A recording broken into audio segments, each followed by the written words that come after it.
Right, ladies and gents, we are currently on the 4 hour time frame. So let's look at gold. We can see it's clearly in an uptrend.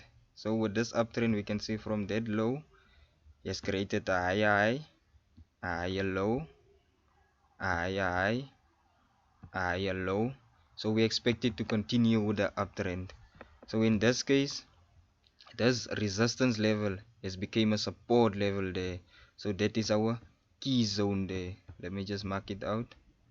So that is our key zone. So we expect gold to continue from this support level to continue to the upside to create a new higher high. So let's look on the 1 hour. So on the 1 hour, we can see gold has started pushing up, has started to push up from this key level and created a minor trend, a minor uptrend to the upside.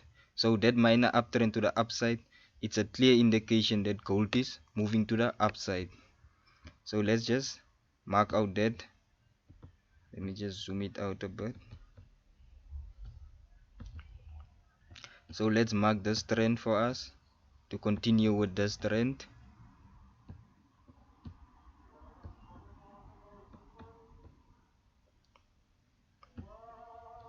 So there is our uptrend.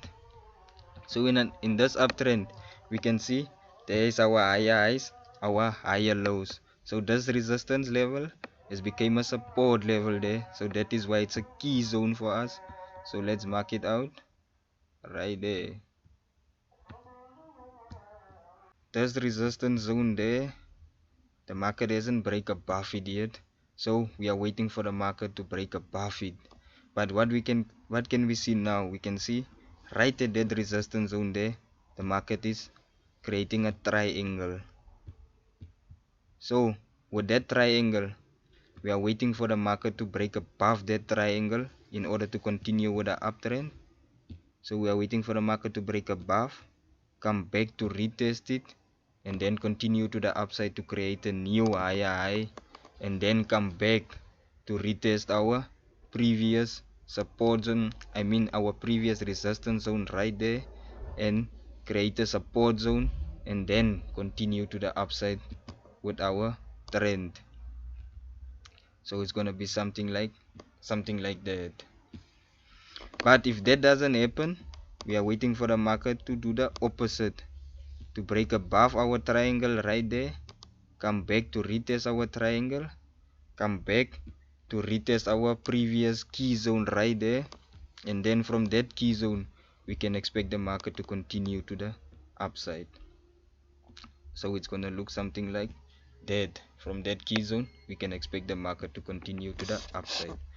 So that is what we are waiting for on gold. So let's hope and be patient and see what the market do. Remember, we don't force things, we wait on the market, so the market tells us what to do. So tomorrow I'm gonna send out signals once the market reach our support or our resistance zones right there, and I'm gonna break down tomorrow what we are waiting for on gold and where we will take our signals. So let's be patient. Thank you, gents.